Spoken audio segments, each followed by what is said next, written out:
Right, start off then, right. Congratulations on your treble winning season. How does it feel? Yeah, it was good. Obviously, it was a great end to the season. First of all, getting promoted, and then winning the League Cup and winning the Champions Cup. But we got the most important one sorted first, and we enjoyed that summer as well. It was really good time for the club, and memories made for a lifetime. Just so everyone knows, it's Dave Jones from Atherton. Didn't introduce him straight away, but I just wanted to get the treble out there, so I looked at that today, which is a great effort. So your first season at LR ended in tears about playoffs. Yeah. How did you adjust yourself from this season from last? Well, obviously it ended disappointing. Losing in the playoff semi-final. We've been second pretty much all year, and losing in the playoffs is obviously difficult. But overall, we felt it was a successful season. It was the first time LR had finished in the top half for over 10 years. So we knew overall it was a good season. Despite that heartbreak at the end, we knew if we sort of kept pushing ourselves, we had a good chance of being successful again, which is what we done. And you sort of have that feeling going into the back end of last season that you just don't want to end up in the playoffs again, because as you know, you could end up in the playoffs for 5 seasons on a row, and there is no guarantee that you'll get out of them. In that season, there was actually a few decent sides, and there was actually in the playoffs all season. But then what was kind of targeting with you? It was a bit of a tight end for you guys. I felt a bit sorry for you, to be honest. I thought you actually would have gone up in the playoffs. I was actually looking out and watching, but you've turned it around this season. You can't do everything. It's just won the treble as well. You know what I mean? Yeah. So winning the League Cup double and your current promotion, what was the secret behind your incredible consistency this last season? It was just a good group of lads that they work hard for each other. They get on really well on and off the pitch as well, and they've just got good values and good morals about them, and that's carried us a long way. Obviously some talent as well on the pitch, but that's really important what we've got. And as you go throughout the season, you pick up momentum, and you get on a good run, then we become difficult to stop. Especially we really got away from home as well last year, so that's really important. So I think it's alright when you do have a good home record. Well, it's like turning up at home, like when we played. I like turning up at home, but going away as well when you're on the road. We had times where we struggled because you didn't know where you're going. It's a bit like what stadium you're in, what's your crowd going to be like and stuff. So how did you kind of manage that when you went away? I think obviously the group's really young, so we've only got 2 players over the age of 23 last season, so it's a really young group. It is a young age, isn't it? But I think that benefited. Everyone sort of used it against us as a negative, but I think it worked for us as a positive in terms of the group as fearless. They weren't phased by going to Droylsden in front of 500-600 people. They weren't phased about playing cup finals. Yeah. A big turnout though, they've got a big following. Yeah, great following, yeah. Massive club. What's biggest you've been to? What's biggest crowd you've had? Probably Droylsden. In terms of playing away from Droylsden, that night was like 670. Middle of Manchester.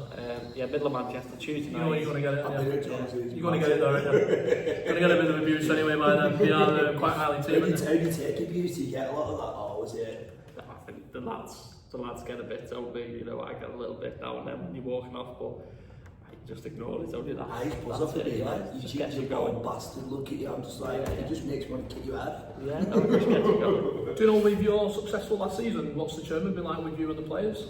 Sean's class. Sean's been class since day one. Good guy, Sean. Great chairman. Chris, great vice chairman. Everyone at the club, fantastic as well, and have supported us with everything we want to do, and they've just been brilliant the way they backed us, and they've made it really easy for us on the pitch. I think a lot of people speak about how difficult chairmans can be and stuff like that, but none of that there. He's a great guy. Just great guy. He's a great guy. Proper football man. He's a proper football man, I agree. Do you know, with what was good to see though, you had a nice little following away games, you certain fans who go every week. What's that to you and your players? How do you vibe off that on a Saturday afternoon? You get into the change room and you're like, we've got followers. What's the example do you say to your players? Well, it's class because I think you see our social media is really good as well, and it captures it really well, and I think the support's been incredible. It's grown a lot over the last few years, and it's like everything, like people want to win, watch a team that's winning. That's that's a fact. So winning games helps that, and they've helped us through some tough moments, but they'll look back as well, and they've made some great memories along the way as well, supporting us. So before you come to LR, you was down at Booton.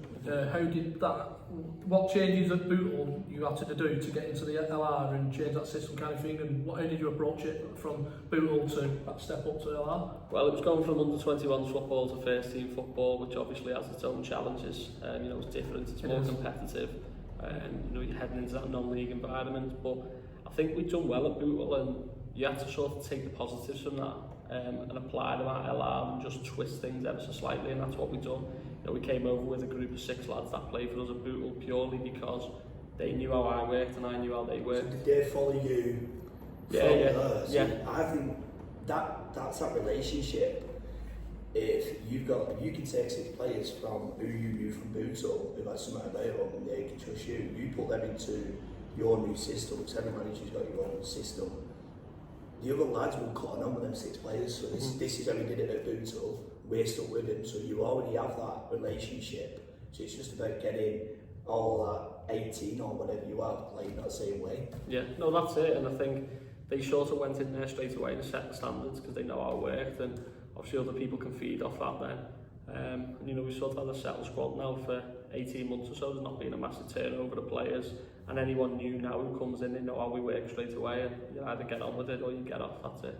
I seen when you was at Bootle, I was with Charlie, the 21s I think it was, and we did actually play you away, and it was, I remember it was on like Sunday afternoon about 4 o'clock, and I remember we had the likes of Harry Scarborough playing, and we're just coming across some of your lads with your presence of what you had with your team, with big, strong, physical players.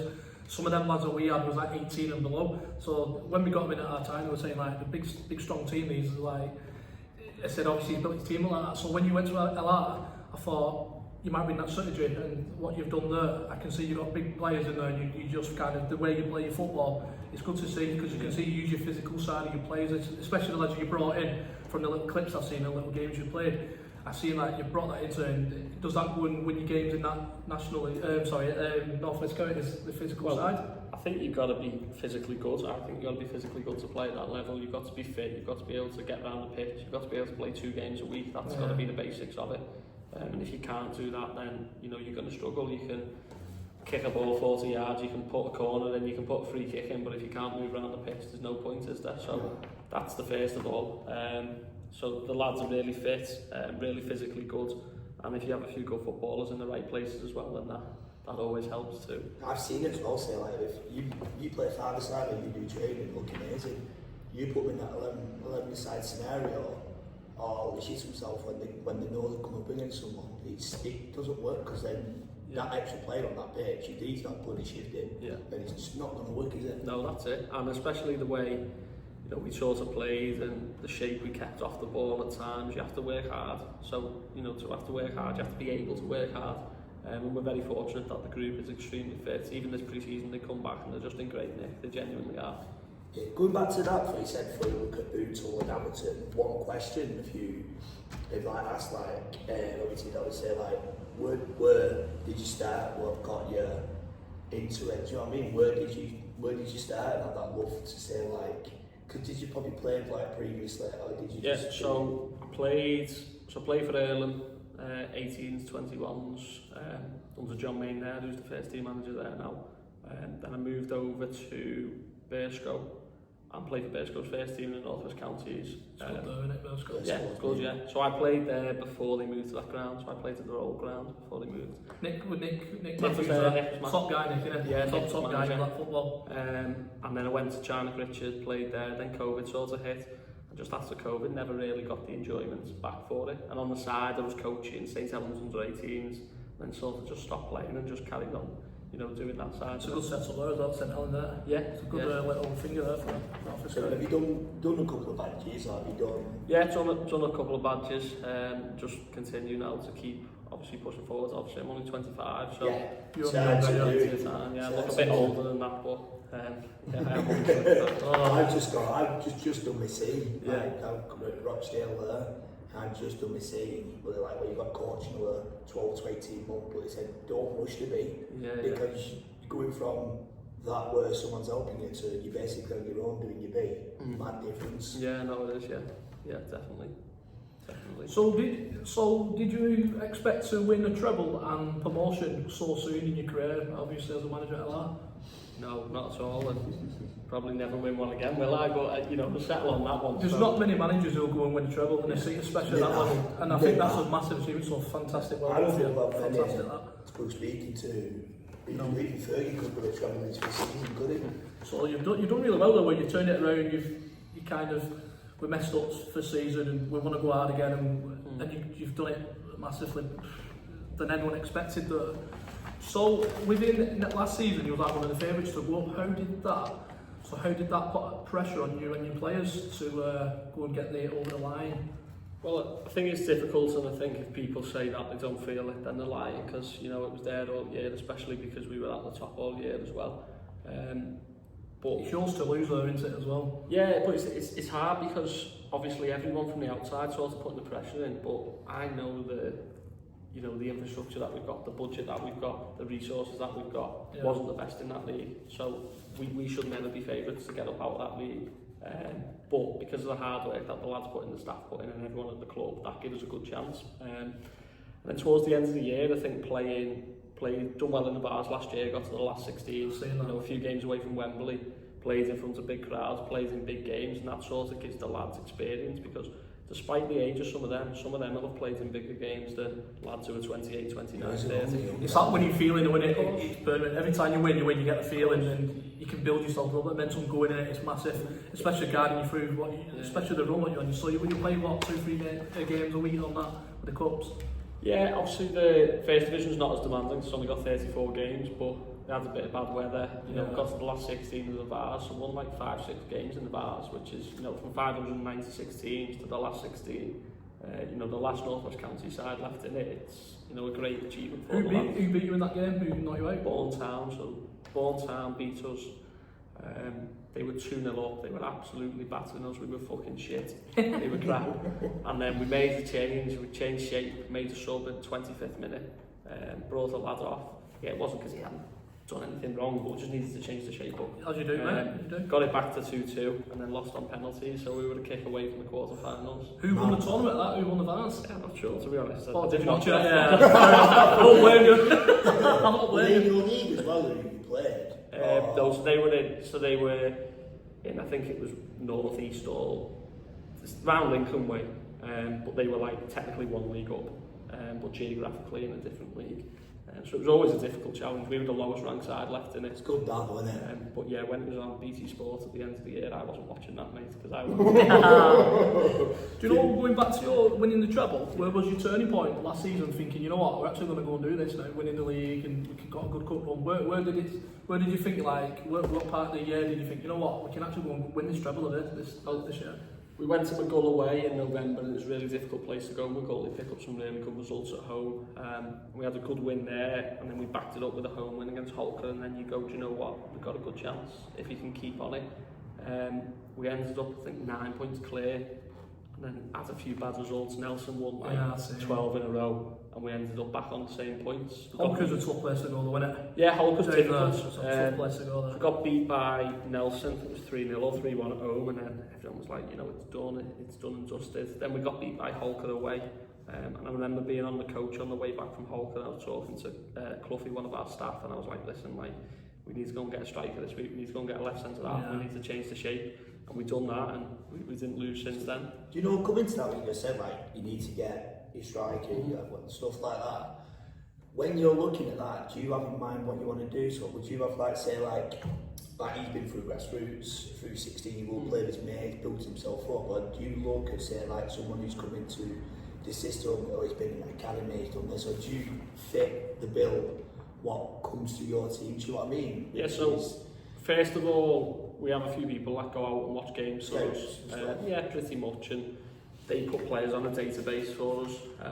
We sort of break that database down in terms of what type of player they are, how they play, their age profile, all that. So it's quite broke down in depth, because it's important for us if something happens to a player, whether he wanted to or not, whether they get a better move, whether they get injured, we need to be able to replace that player. And we find if we're pre-planning, we're not making instinct decisions, where if you're making instinct decisions, you can often make the wrong one. We try not to turn over a lot of players. Then once you identify that player, you've got to make sure they're the right person. So forget the player, make sure they're the right person, because like we speak about, we've got a really close group, a really close-knit group, hard-working group. We don't want someone coming in who doesn't match them values. 100%. You don't want someone to upset that. You bring a manager who's managed them before. Hey, what's this lad like? Is he all right? They might go, bit hard work, you know, a bit like that. But go, yeah, spot on. And then you go and take a chance. Yeah. And they don't always come off, but by doing that, pre-checking and all that, you give yourself a better chance of it coming off than if you're just doing it blind. That's how I feel anyway. Yeah, you don't want someone like a Balotelli come walking in your changing rooms, do you? No, what a stinker in, because that worked great, and then man's then you're just like, well, we're fucking grafting 110%. You're coming in, walking in like that, and stuff. I think all the play get away with that with Canton now, wouldn't it? But you're trying to protect what you've got. Yeah, you work really hard to do it, so you're protecting it. You don't want to upset the sea, do you? No. You want to keep it building. You don't want to kind of get someone in the middle there and it explodes for you. What was that atmosphere like, though? Do you know, say like when you go out, right, you played Tuesday, right, we just won 2-0, played Thursday, right, got cup Saturday. What was, because that must be hard to keep going, you're playing 3 weeks. What were they like? Consistency, what was that like level-wise, I mean? Obviously, like you said, the momentum helps a lot. You know, training in between, we try and train in between games, whether we have to get in on a Monday night or whether we have to get in on a Thursday night after the Tuesday game, we do it because that sort of wipes the slate clean and then we can look ahead, you know, to the next game as well. So that's what we try to do, but, you know, it's all momentum. You know, that's not just training, going in and just getting in for the sake of it. That's, you know, recovering properly, and then also looking ahead to the next game as well, you know, tactically, technically. Done a lot of video work as well and stuff like that, so we're trying to maximise everything that we can do, you know, with the resources that we've got available. So do you do like, obviously, like an analysis session where like you'll look at certain points and matches, do you put all that back into it? Yeah, so we do, before training, last year we've done a 10-minute meeting every week. You know, this is how they play, this is how we can hurt them, this is how they can hurt us. And then we go out there and then sort of work on that. Session. Yeah. And you've got to, can't really do more than 10 minutes because then the lads start switching off and all that. So it's that big team talk, of course, everyone's in their own thing then, aren't they? You chat crap before, I've noticed. I do when I was the girls' you do. And they just look at you and wonder you cartwheels, but then you keep it. That's it, yeah. You just need one voice and not 2 or 3 chipping in. You know what I mean by that, don't you, as a player yourself when you've been there? You only need one voice and that's enough information instead of 3-year-olds suck it to that sponge. Going off on that, so what was the atmosphere like in the culture in the dressing room within the season? It was good because, you know, they are, like I said, they're a good, close group of lads. And had nights out through the year, meals out through the year, you know, trips out, all that. And they got on really well with each other, so they enjoyed each other's company. It's always a good thing, isn't it? They enjoy representing the football club, they're proud to represent the football club in the town, and, you know, they're ready to work hard for it as well. And it was building last year, you know, the attendance is growing and the lads, and I think they could see the journey and you want to be part of the journey. I think what you did really well there was with the season tickets or people on Hadfield. So obviously people who obviously went watching Wigan if they was aware, don't come and watch Atherton. It was really good to see because you've got the numbers that are coming in, winter every week and week out.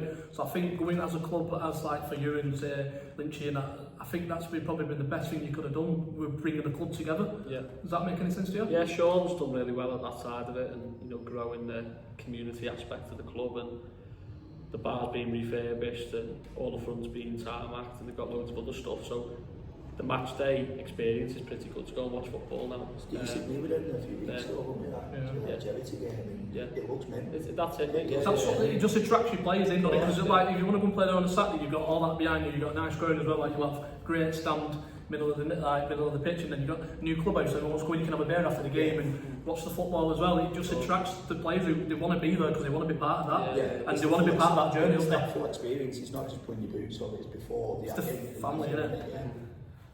So, right, okay, so when you're coming up with bigger, better teams with a bigger budget and more experienced players within that league or higher, how do you prepare yourself, you and your lads, in the match day?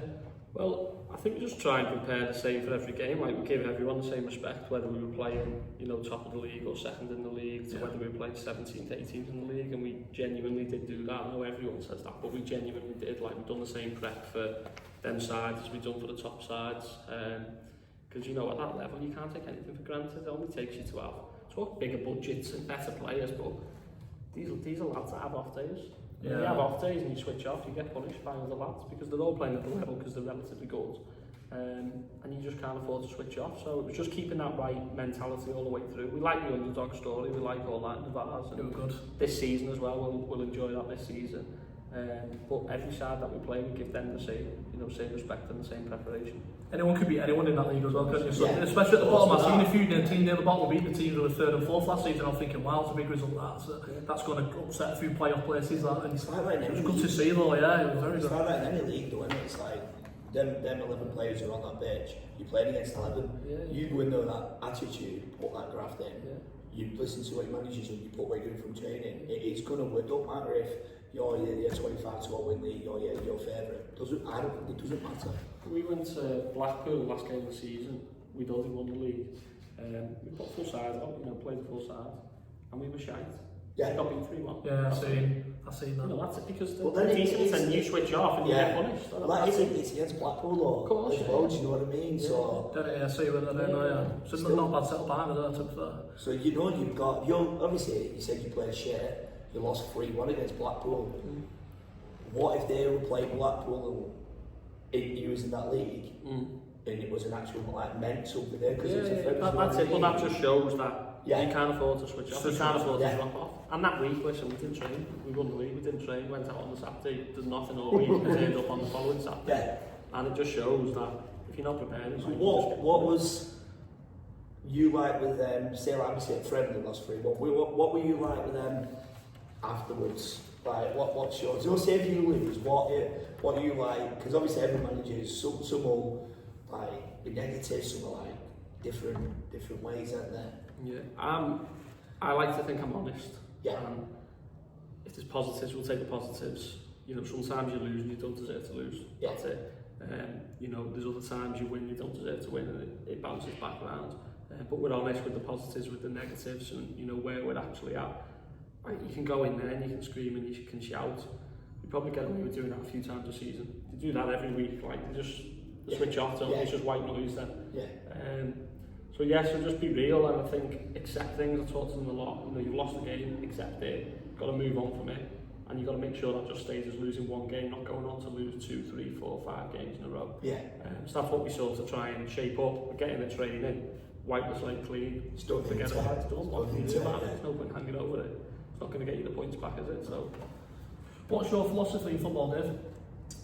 well, I always, first of all, before I look at the tactical side of the game and shape and formations and how you play, hard work ethic, body language, Yeah. mindset, mentality, all them things, and you could talk all day about them without actually speaking about formations and that. Yeah. And that for me is massive, especially at this level. Yeah.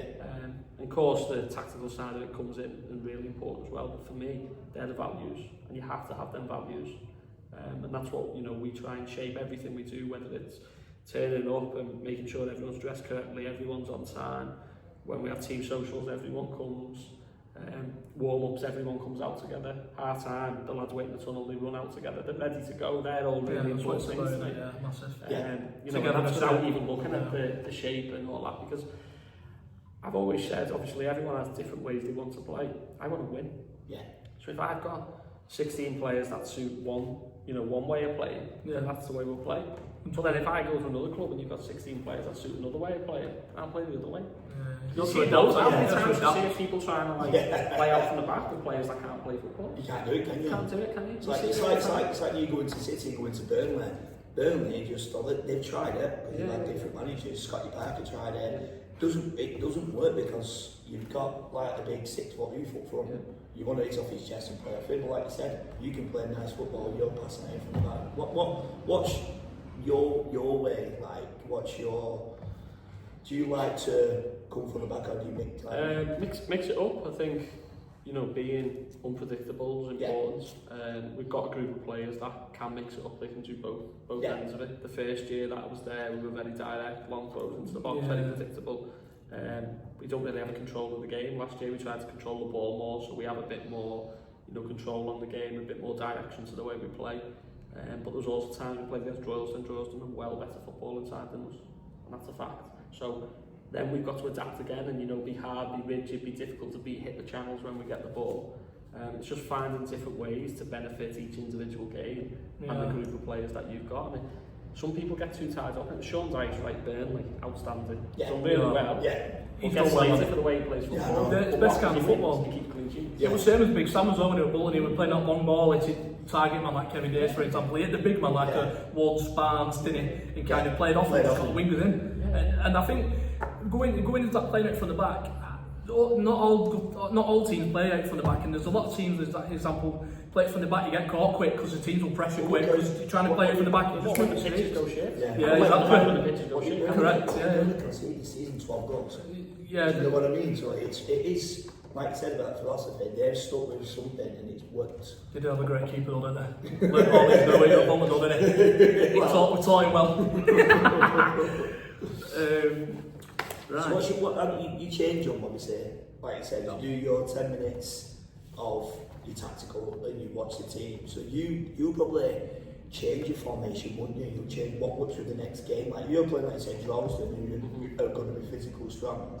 Then you're probably going to play with like a 3 out, 4 out, where you will try and get the overload quicker to play it around them, won't you? So it's just changing it up and just being flexible to do it.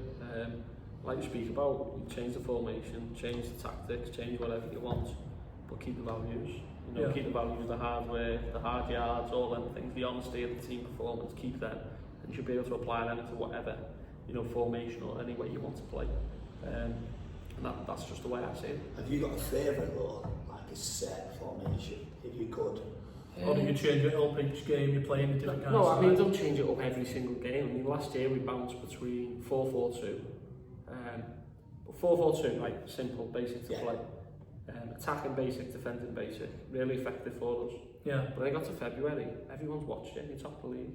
You know, the teams that are in and around you It's know good what's stuff, going don't on. they? So Yeah. then we've got to think again. You know, Not we could many have, if people- we'd carried on 4-4-2 all last season, Yeah. we won the league. Not many people do a 4-4-2, so for your players to understand it, Yeah. with that, with you, obviously you've got attacking fullbacks in there. Yeah. So when you're saying the midfield you need that key. Yeah. See, your Cities and your Liverpools who win the league year after year. They go to a certain and then kind of change it around, don't they, back in the season, they'll try something different. You can't, because teams will suss you out, and especially with City with Haaland, everyone sussed Haaland out. I don't know how City played that target man. But Liverpool kind of changed. They had a couple of formations last year, didn't they, where they was kind of playing a 3 in the middle and then playing a 2 and a 10 out wide and just a bit narrow, weren't they?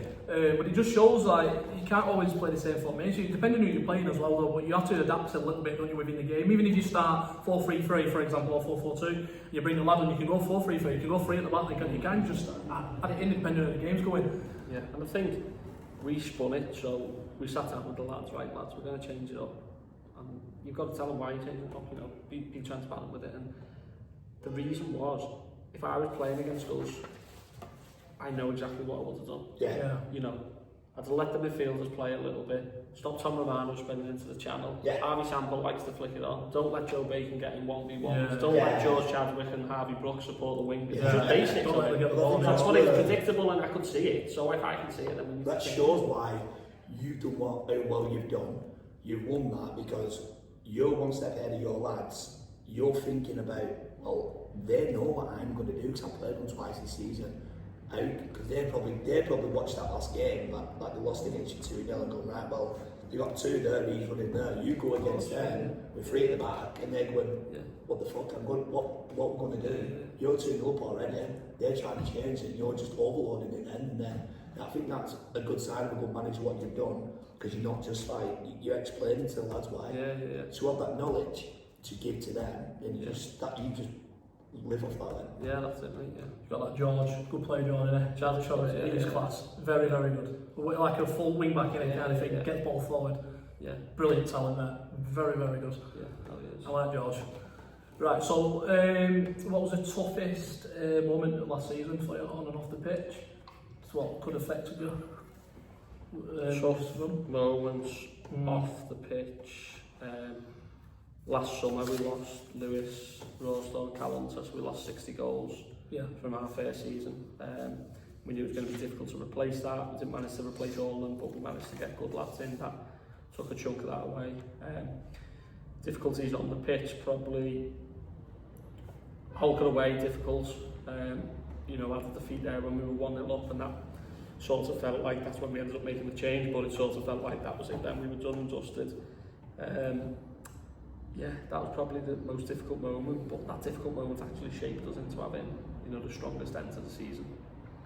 And that was probably the moment that changed it all. So when you lost Rosie back in the early left that season, the season before, sorry, how did you adapt to that? So he's gone back to, he went to Radcliffe and he decided he sent it back on loan. So when he left at the end of the season, what was going through your mind then? What plan did you have then with your obviously coaching staff and obviously with the Treble? What was your main aim on that one? What was you thinking on the logic behind it? Lewis had 30 odd goals, Callum's had 24 goals. Yeah. So we knew we had to replace the goals, but we also knew we weren't going to replace all the goals. Yeah.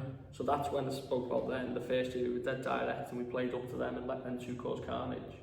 But then we thought, right, we're not going to have them two, so we've got to change the way we play, have a bit more control, have a bit more possession, let the wingers do a little bit more and adapt again to the type of forwards that we had.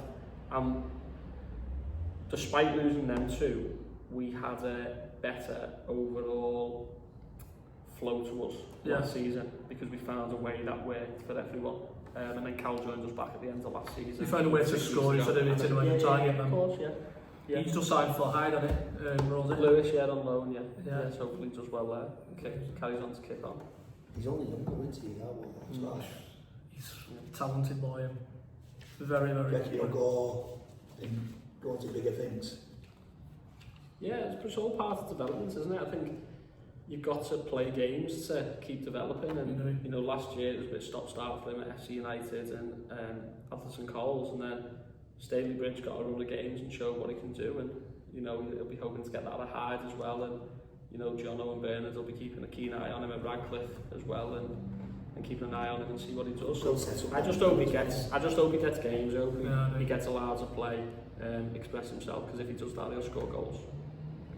Yeah, I think obviously he's got a good opportunity there. If he does well there, especially with Radcliffe being in the National League, they stayed up as well, so that's massive. And obviously they'll obviously sign a few players, but potentially him to come in there as a good season next season, goes into them and see where they're at. I think that Hyde's a great move for him, and Stalybridge kind of bumped him up, especially coming from you guys. And Atherton Coles is a bit of a finger one for him in SC, but obviously he got Wynne and Stalybridge, what really good to get that move to Hyde. But personally, I thought he was going to come back too, but obviously like we were saying before, he obviously has to play higher to play that National League. You have to play as close to Radcliffe to have a chance of playing for Radcliffe. And I get that, and I really hope he does it because he's a top lad, you know, and he deserves it. So I really hope he does it.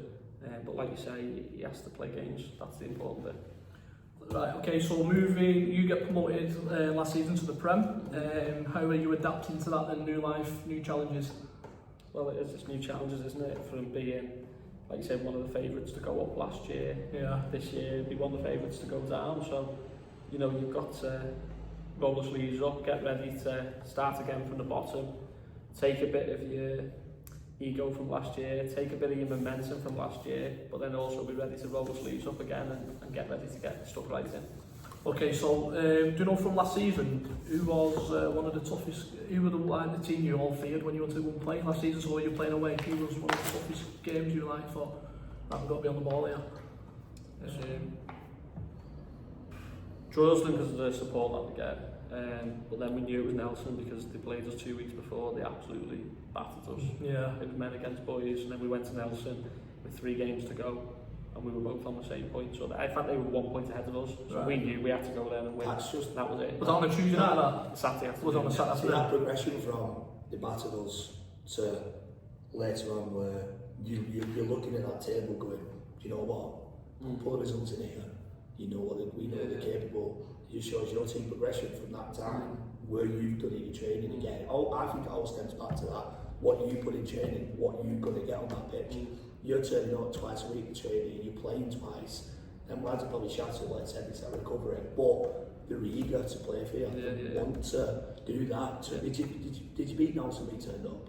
So we beat Nelson the second time, 1-0 away. There you go. There you go. So just it's one of them days. We played well. We were well better than when we played them at home. We matched them. But everything that could have went right on the day. Decent goal. Brilliant goal. Joe Bacon drive through, swung his left foot, weaker foot, come off the outside of his foot and flew in the top corner. He's shot 4 times with his left foot since and not hit the fucking target. That's always the case, eh? I wouldn't swap that one for anything. So. What's one of the best goals you've seen then while you've been there? What's one that like you just everyone's just, you know what I mean? You just pin drop, no, you can't even clap moment because it's just.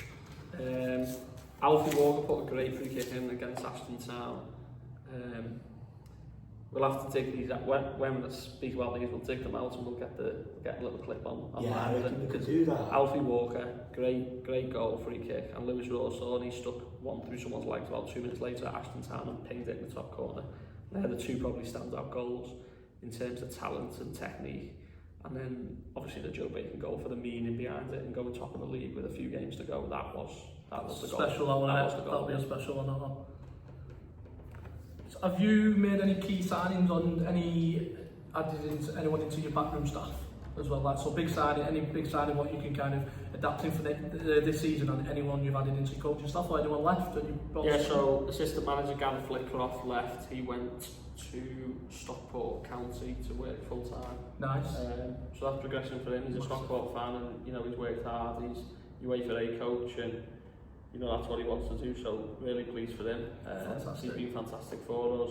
And Mick Moran, who worked with me at Bootle and at Atherton, he stepped away and sort of going to take some time out and spend some family time. So you know, we brought Cy Beswick in, who's worked with Southport's first team as a coach, and Lou Sumner in, who I've worked with before and was Glossop North End's assistant manager, so got a bit of experience in the league as well. That's good. So we brought them in, and then on the playing side, we sort of lost 4 or 5 players who probably need to go out and play regular football, and we brought 4 or 5 players in who we believe will go and improve us this year, and you know, go and improve the group and kick us on. I see so you signed something from Fleetwood or Atherton or something. Did you sign something? Young lad from Fleetwood, Josh Eccles, yeah. Is that what it was? Yeah, so he can play right back, centre half. How old is he? 18, 19, so just come off his scholar.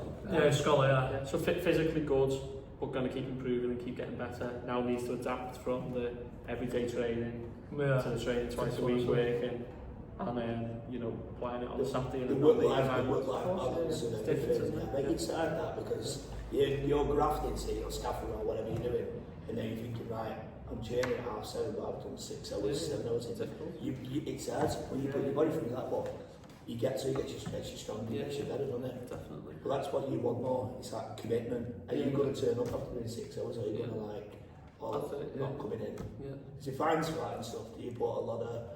I don't do fines because I just expect people to like... I was going to come on to that actually. I was actually going to ask that. Say to that, like, so we just don't do fines. If you're late, it's just not late, you're just not late, that's it. If you're late, it's acting as a genuine reason. Yeah. Everyone's ready to start at 7 o'clock on time. You know, there's no phones in the dressing room or that. They have their own little fines of that they do and they mess about with and they make money for the end of the season. No, I don't do fines. The only thing I'll take out is if someone gets a simping because you kill your lads. You're 10 minutes off the pitch, you know. Massive for them. You know, you're fine for that. But no, don't do fines. It's like, we do a thing, small sided games on a Thursday, 3 teams. If you lose, you sing. And lads are like, pay the fine. It's like, no, there's no monetary value to it.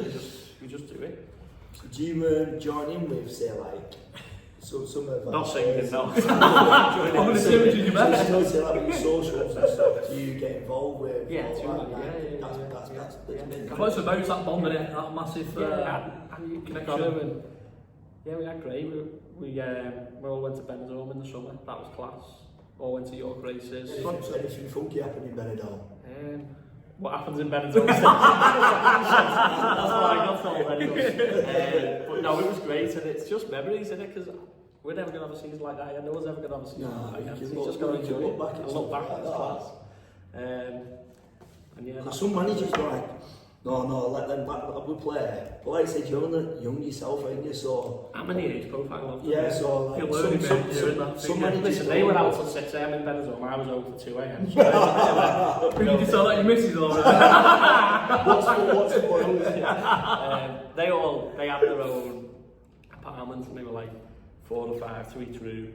You had your own. I have my own hotel on the road, 4-star hotel on the road. Drop them off. It's like the in-betweeners, you know, when you turn I'm not fucking staying there. Silence up the road. You and your assistant manager cuddle away. That's good though, because you don't always see that, like managers like that, have a good night, I'm cracking on, and you're out with them, like I said, it's on the pitch, it's changing rooms, it's training, you're out with them socially, so you're with them like all the time. Yeah. No, I think that's been that. You hear some managers or ex-players coming on a bit talking about their end of season dues and the like when they go Benidorm and stories.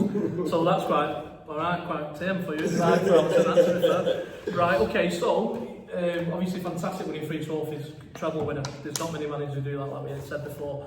Which one meant the most to you out of them 3 trophies? I'm coming out, we'll go into that one. Was So you? you beat me to it. I seen it, I was brewing it up when you were talking. League, definitely league, just because the meaning behind it's so important in terms of not just a trophy, you get promoted. So that's the aim, you get promoted, you're getting out of the league. And then, you know, that was the aim. The others were good, but they're nowhere near that.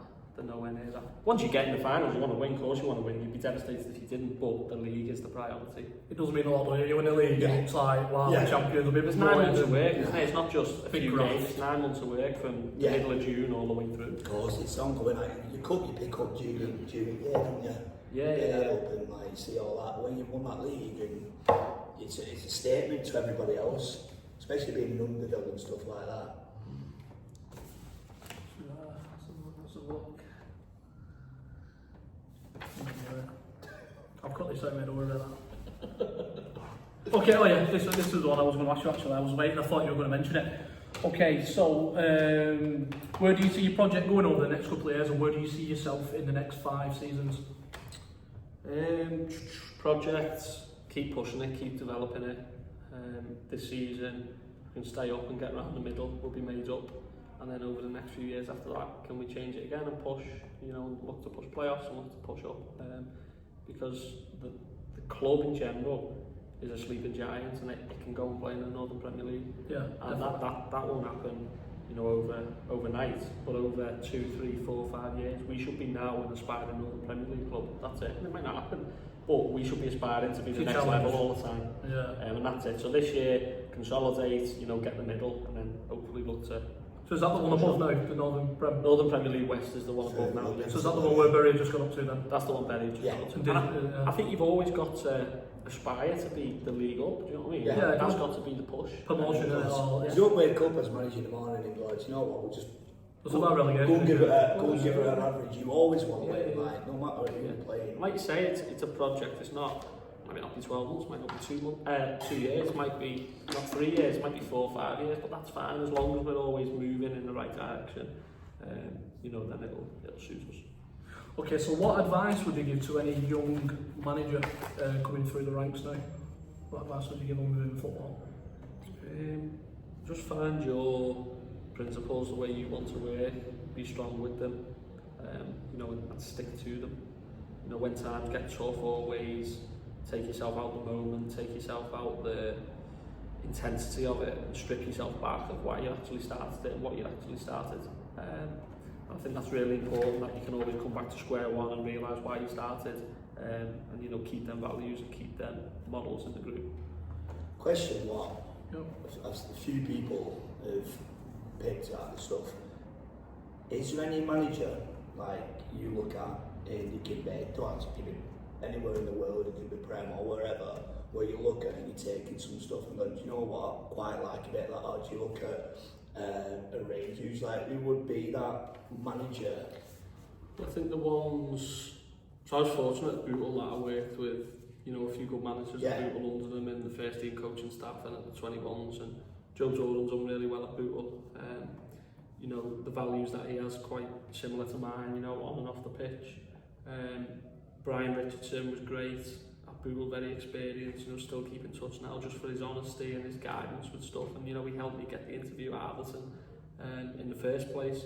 And then Dave McNabb, who's obviously been at Rylands, his CV's outstanding, you know, just trophies, success, promotions, and the level of detail that him and his staff go into is what I think you need to aspire to be at this level. And if you can do that, then you're getting an extra 5% in, 10% in. So he's been great, and you know, even now still puts time aside. If you ask him a question, he's there, and you know, he's extremely busy and pressured in his role at Bury as well. What a job that is.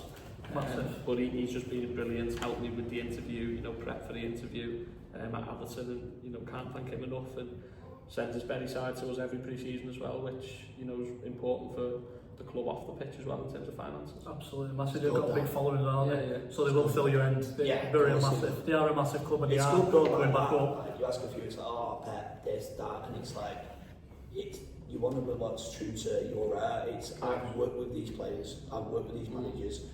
I picked this off him, I took that off him. He's done that well. How can I put that into my training, my players? How just yourself a person before you even walk onto that pitch, innit? What are you going to be like as that person? And I think that's where players look at first before you even mention I'll get a football out.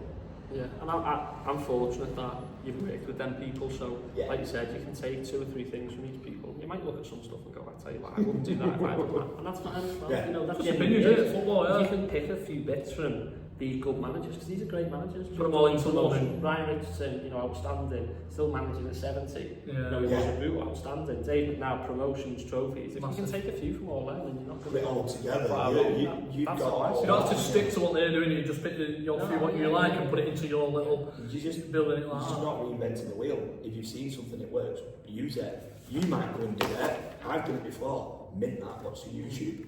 Put it in a training video. What the fuck are they doing? Like, I can't do that. How do I make that better? And you have your own, don't you? Then. Yeah. Do you know like when you win a game in your changing rooms? Do you have a song? So do you have a certain song? So say you win a game, you put that song on, and you all start getting a bit lively on it. And we sing every Thursday, so it's probably a big from. Saturday's the warm up for Thursday. Oh yeah. Yeah, we do have a song. What's that? Chelsea Dagger. Oh, hey. What a tune.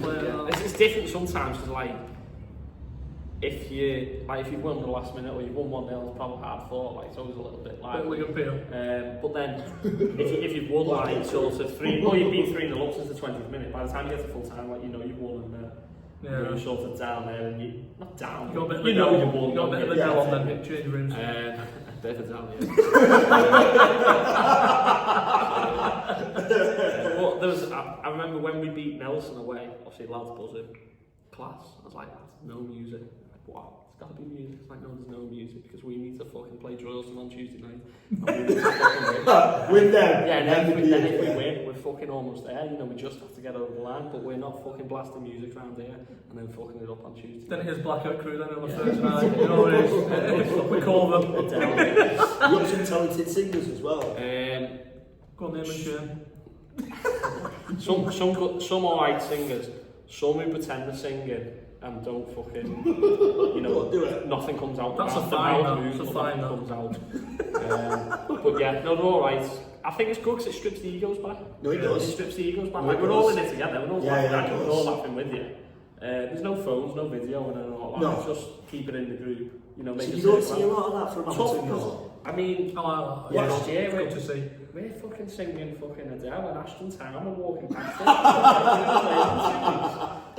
But no, it's good. It just strips it back and it just shows. You don't see a lot of that from like the LR stuff. You don't like let's say with the videos, the phones. It's literally a strip business. If you do your songs, you can do it. It's business on the pitch. Once you start videoing, you're doing all that and stuff.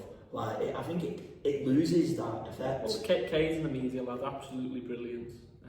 You know, he is fantastic at what he does and the exposure he's got to the club and grew the brand to the club. But like, we prove everything before it goes out because there's some stuff like you just don't want to go out there. You know, there's times he probably wants to come in the changing rooms and video that, but that's our He's a good lad as well, I know him very well. Good lad Yeah. Don't know his dad and that. Fair enough winning the league. Yeah, of course, and you've got to do that and all that. Yeah. But throughout the season, I was looking at it and go, if we're fucking getting on like dickheads singing and shouting and screaming on this camera, they don't want to beat us more next week. Oh yeah, these idiots. That's what you do. Just browse the other team, won't they? It's that reputation you get. A bit of pressure on yourselves then, ain't you? You kind of open it up to everybody thinking. These play teams like that and like, I don't think with girls when they've been 10-year-old and got that at 7-0. And then they're walking off like playing with the champions and singing and I'm like looking at the girls going, they just heads went, Yeah. and then they're walking off, and their manager's singing with them. Yeah. And you just like, it's like that dickhead way. Well, I'm definitely not singing it. No. What teams will do that anyway to relate? Anyway, you know what teams, like you say, if you play that Joyce and they won the league above it, beat you to obviously the last game of the season, so they would have been doing that.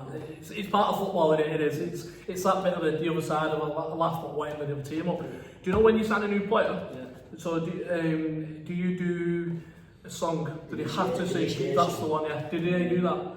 Or do you not do that? I know a few clubs do. We do, but it won't be like. So Straight for away. example, we've signed 5 lads, but we've been back 5-6 weeks now. We'll do that when the time's right. So I think we've got a team night out in a few weeks, so we'll do it then. So it's not like an initial thing, or it might be the first bus journey of the year or something like that. Karaoke. Where are you off for your night out? We're only going to the Indian in Atherton. Yeah, it's good though, isn't it? They You did sponsor night us. out, I would say. So- We did it a few weeks We ago. did, didn't we? Yeah. Yeah. Got some good pubs around there. Yeah, I've done a few when we won the league and slept in the clubhouse with the trophy after it. So. Have you? You've been there a few times like that, you know? Yeah. We, like, Mrs. Mum and Dad lives in Atherton, in Talbot, so we win the Royal. Oh, right, Like, okay, yeah. we start there and then work from the inn. I go to Talbot for my pre-match meal. I do it. Her brother works at James, Right, young lad. Yeah. Yeah, literally. 20% off discount. Yeah, yeah. So I'll name drop him next Yeah, time. yeah, so Where's the deal? they literally live down the road from Yeah. the Talbot. It's good in there, isn't it? Yeah. It's They've done it all up. They've done it all. I was in there the other night. It Stuff. looks really good. Yeah, mention Yeah. James, honestly. Dale, James. James 20 for 20% off. Yeah, Yeah, it's It's my been. code here. Yeah, it's been.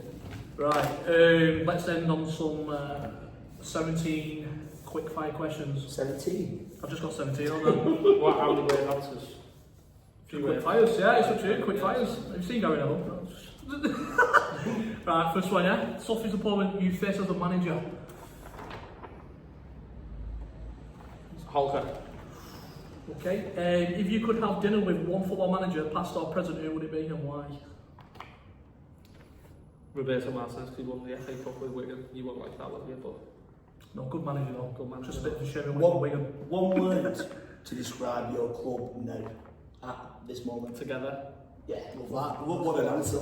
Best player you've ever managed, if you can say this on here. with potential, Lance Horton. Where's he? Centre half with us now. With you now, yeah? Brilliant, that's all It's we got got. to be centre half, hasn't it? Most talented opponent you've come up against? Individual. Yeah. Charlie Frost last year. Who's he play for? This is Nelson, he scored 36. Wow.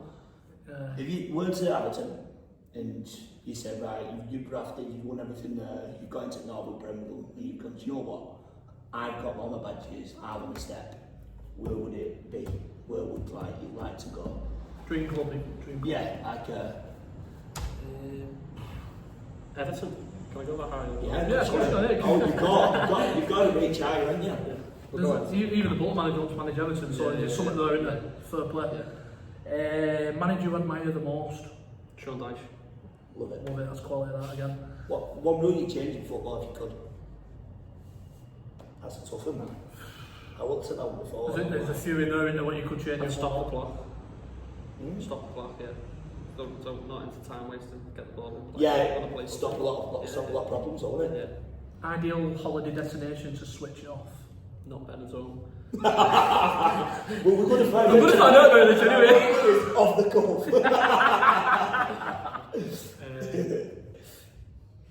Dubai. Oof, right there. Just can relax, can't it? Warm, chill out. Strict figure Expensive. of the winner.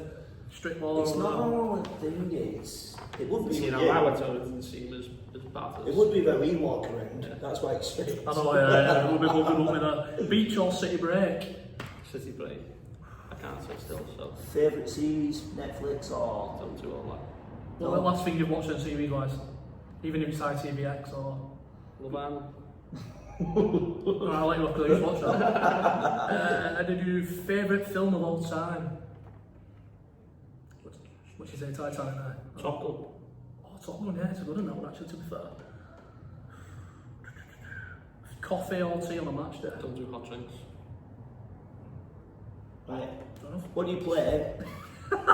See, I ain't got an answer, that's the truth. Not fair play. what do you play, say, like, do you have a certain playlist, or what tune do you play, like, on the way, or do you just listen to... I'm just having a playlist on shuffle. Yeah, Music shuffle. I'm into is like all sorts, from Absolutely. 80s to Yeah. anything, so I'll listen to anything. So you're not that certain? No. I think, oh yeah, fair enough. Do one thing people will be surprised to know about you.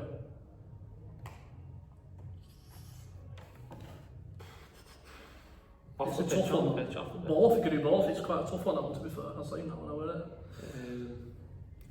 Don't like chocolate. there. Fair enough. On the pitch, not really sure. Yeah, or hot drink. Don't give me fucking chocolate and a cup of tea. Chocolate biscuit, Bob on there and a cup of tea. Describe your management style in one word. Honest, enthusiastic. That's two. Put a hyphen in between. Yeah. What's it? Well, we've heard all this one, but in one word, probably had to do describe your season we just finished. Incredible. You can Bang on. complain of that.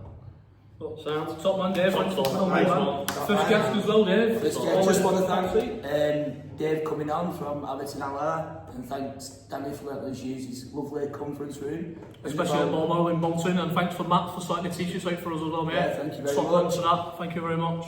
Cheers, thank you. Nice one, no Thank problem. you.